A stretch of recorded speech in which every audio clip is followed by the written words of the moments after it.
On the 27th of January 2025, Porto hired Martin Anselmi as their new manager.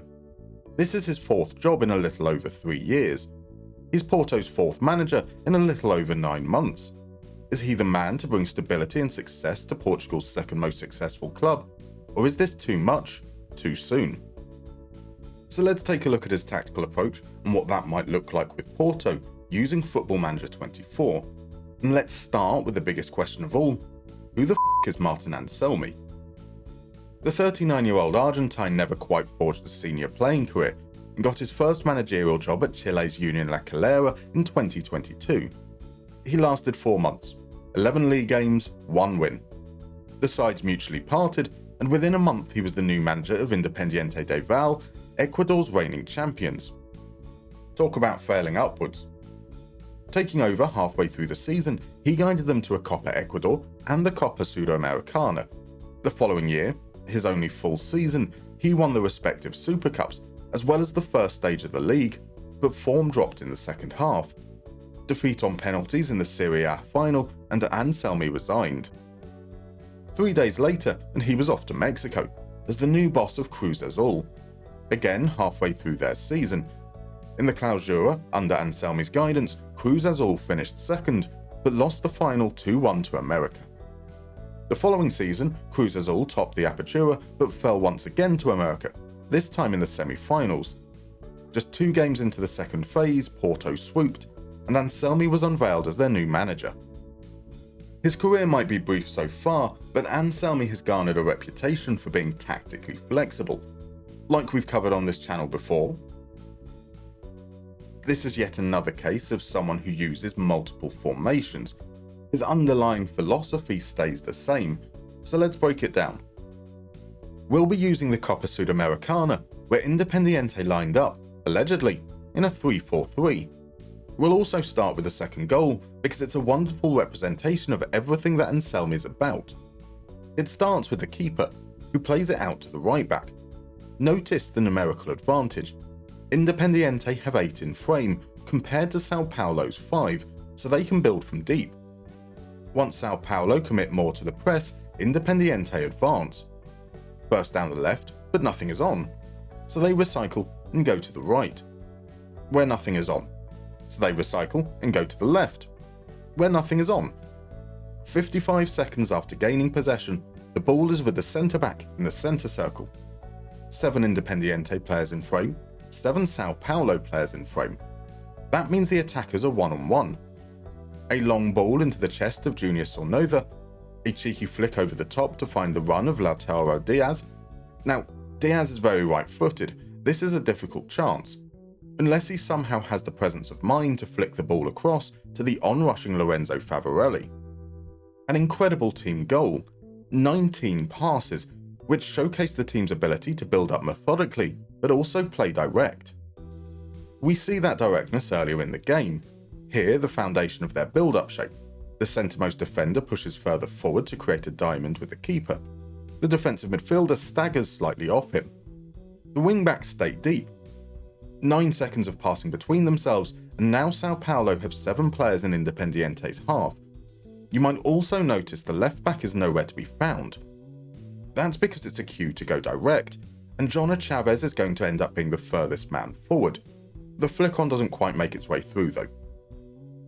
5 minutes later, and we see something similar. There's that 3-3 build-up shape, and there's another long ball.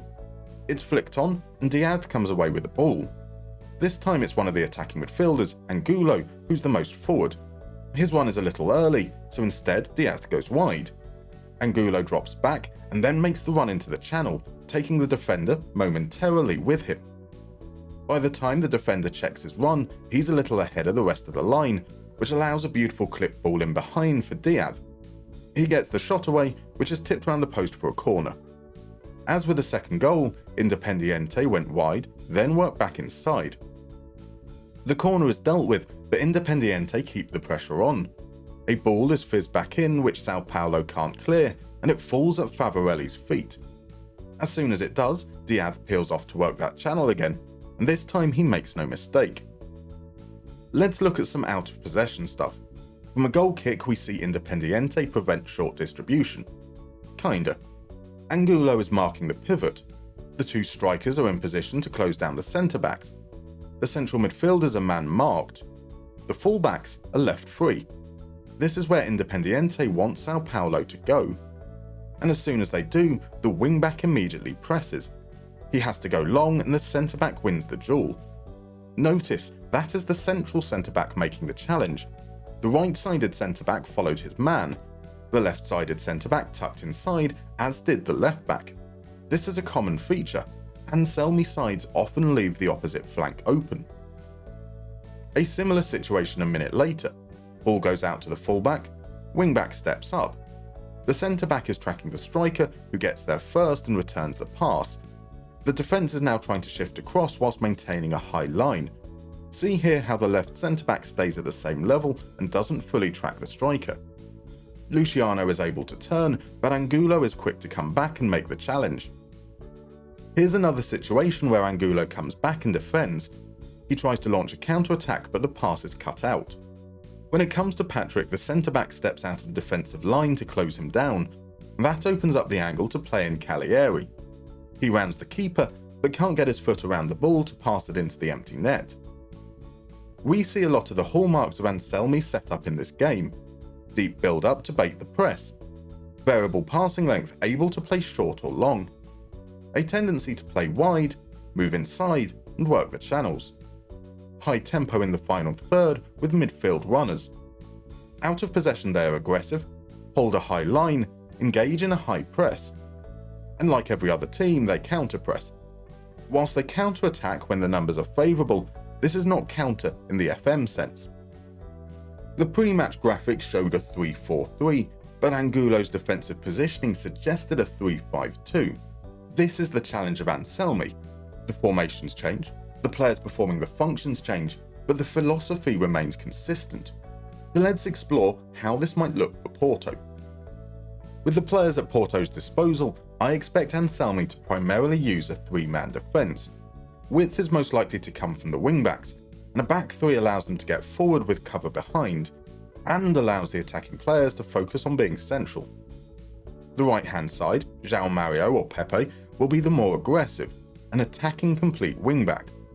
On the left, a supporting wing-back will suffice. The defence is two wide centre-backs flanking a central defender.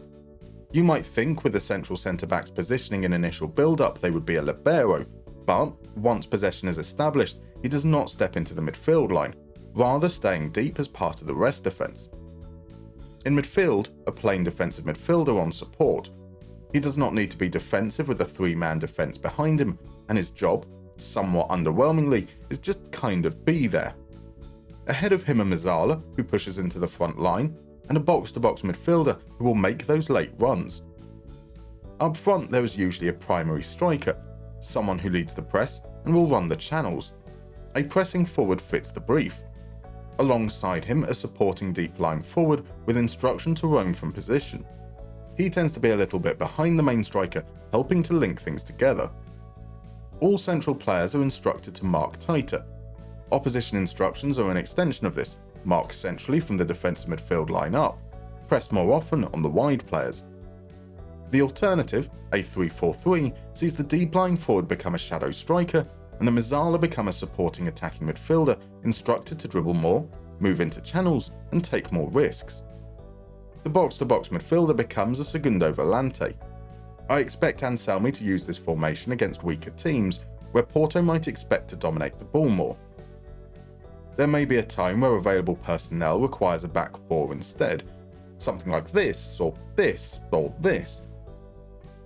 I don't believe that will be Anselmi's main approach with Porto, however, so for the sake of testing, we will focus on the back five variants. We'll be using the squads from the start of the 24-25 season, thanks to the wonderful work of Notorious Pro, link in the description below. Now let's be honest, Porto are predicted to finish first. High, aggressive pressing systems are very effective in FM24. Anything short of a title would be a disappointment. Nonetheless, let's simulate both formations and see how we got on. We can switch play and attack at pace.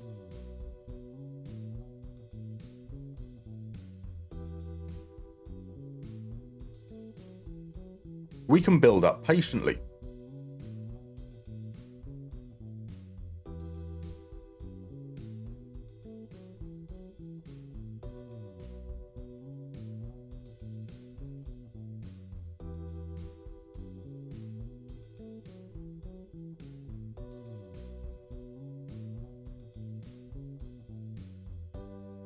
We score by working the channels,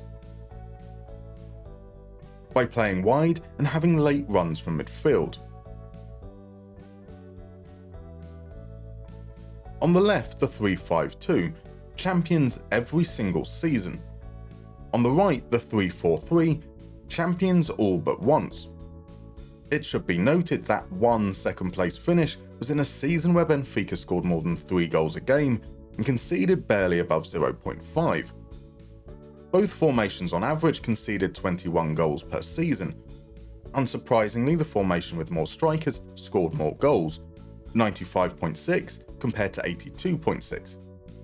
It was also more effective in cup competitions, winning 2 more Taça de Portugal's and an Allianz Cup. Both formations reached the quarter-final of the Champions League once, but the 3-5-2's floor was the round of 16, while the 3-4-3 fell 3 times at the group stage. The Anselmi way is effective. In many ways it reminds me of Ruben Amorim, enterprising, aggressive, chaotic. Once Porto get used to this new style, they should be a force to be reckoned with. But I do have concerns. That aggressive, chaotic approach can be exploited by good opposition. The league was a cakewalk, but European football exposed its limitations. If you enjoyed this video, please consider leaving a like or maybe even subscribing. And if you want to support the channel further, there's now a Patreon linked in the description below, where you can join these wonderful folks currently adorning your screen. See you next time.